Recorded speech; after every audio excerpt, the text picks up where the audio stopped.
বছর ধরে যখন ফ্যাসিবাদী শাসনের নিপীড়ন বাংলাদেশকে জর্জরিত করে ফেলেছিল, সেই সময় বাংলাদেশ জামায়াতে ইসলামীর নেতৃবৃন্দ তার কর্মীরা জীবন বাজি রেখে লড়াই করেছেন, গণতান্ত্রিক সংগ্রামে অংশগ্রহণ করেছেন।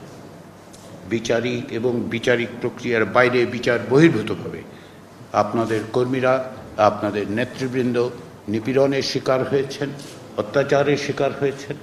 তারপরে আপনারা সাহসিকতার সঙ্গে তা মোকাবেলা করেছেন, সেই সংগ্রামে অংশগ্রহণ করেছেন।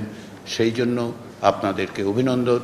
আপনাদের কাছে আমাদের সকলেরই শুভেচ্ছা থাকছে, আমাদের সকলের সমর্থন থাকছে। ওই অর্থে ফ্যাসিবাদের বিরুদ্ধে নিরন্তর সংগ্রামে আপনাদের অবদান নিঃসন্দেহে সকলের স্মরণে থাকবে এবং দেশ এবং জাতি নূতন করে আবার যখনই পুনর্গঠিত হবে, যখনই আমরা একটি রাষ্ট্র গঠন করতে পারবো, একটি গণতান্ত্রিক রাষ্ট্র, সেখানেও আপনাদের ভূমিকা থাকবে, সেটা আমরা আশা করি। 24-এর গণ অভ্যুত্থানের সময় আপনাদের কর্মীরা সাহসিকতার সঙ্গে গণ অভ্যুত্থানে অংশগ্রহণ করেছেন, প্রাণ দিয়েছেন। নেতৃবৃন্দ কারাগারে আটক থেকেছেন, তারাও লড়াইয়ের সংগ্রামে উপস্থিত হয়েছেন। রাষ্ট্র সংস্কারের জন্য অন্তর্বর্তী সরকারের পক্ষ থেকে যে উদ্যোগ নেওয়া হয়েছে, সেই উদ্যোগ সরকারের উদ্যোগ নয়, আসলে এটি বাংলাদেশের মানুষের দীর্ঘদিনের আকাঙ্ক্ষার ফল। তারই অংশ হিসেবে অন্তর্বর্তী সরকারের পক্ষ থেকে উদ্যোগ নেওয়া হয়েছে। রাষ্ট্র সংস্কারের প্রয়োজন এবং তাগিদ রাজনৈতিক দলের কাছ থেকে এসছে, জনসমাজের কাছে থেকে এসছে, ছাত্রদের কাছ থেকে এসেছে, সাধারণ মানুষের কাছ থেকে এসছে। সেই প্রক্রিয়ায় আপনারা আন্তরিকভাবে অংশগ্রহণ করেছেন বলে আপনাদের আবার আমি ধন্যবাদ জানাই। আমরা আলোচনা শুরু করব আজকে। এই আলোচনা প্রয়োজনে অব্যাহত থাকবে।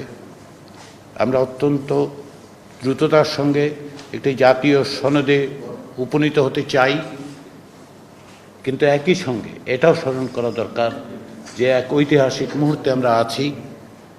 আমাদের এই সুযোগ যারা তৈরি করে দিয়েছেন, যে বীর শহীদরা, তাদের কাছে আমাদের একটি ঋণ আছে, যেন এই সুযোগ কোনো অবস্থাতে হাতছাড়া হয়ে না যায়, যেন এই সুযোগকে কেন্দ্র করে আমরা এমন এক বাংলাদেশ তৈরি করতে পারি যেখানে কোনো অবস্থাতেই কাউকে নিপীড়নের মুখে পড়তে না হয়, বিচার বা বিচার বহির্ভূত ব্যবস্থার মধ্যে যেন তাকে মোকাবেলা করতে না হয়। সেই লক্ষ্যকে সামনে রেখেই যেহেতু আমাদের অগ্রসর যাত্রা, সেজন্য আমরা আলোচনা করব। আলোচনার মধ্য দিয়ে আমাদের লক্ষ্য হবে একটি জাতীয় সনদে উপনীত হওয়ার জন্য অগ্রসর হওয়া। ফলে আমাদের দিক থেকে যেমন সময়ের চাপ আছে, তেমনি আমাদের একটি দায়িত্বও আছে, আমাদের প্রত্যেকের ঋণ আছে। আমাদের উপর জাতি, রাজনৈতিক দল হিসেবে আপনাদের উপর, ছাত্র জনতার উপর যে দায়িত্ব অর্পণ করেছে, আমরা আশা করি আমরা সেটা সুষ্ঠুভাবে পালন করতে পারব। সেখানে আমাদের প্রত্যেকের ভূমিকা আছে, গণমাধ্যমের ভূমিকা আছে, রাজনৈতিক দলের ভূমিকা আছে, জনসমাজ বা সিভিল সোসাইটির ভূমিকা আছে। সেই কাজে আপনাদের যে অংশগ্রহণ, সেটা নিঃসন্দেহে ধন্যবাদের যোগ্য। সেই আশা রেখেই আবার বলি যে এই প্রক্রিয়ার মধ্যে আমরা সকলে একত্রে আছি, সকলে মিলেই এই চেষ্টাটা আমরা করছি। এটা কোনো রাজনৈতিক দলের একক বিষয় নয়, কেবলমাত্র রাজনৈতিক দলেরও বিষয় নয়, সকলের বিষয়। জাতির আকাঙ্ক্ষাকে ধারণ করার জন্য আমাদের চেষ্টা।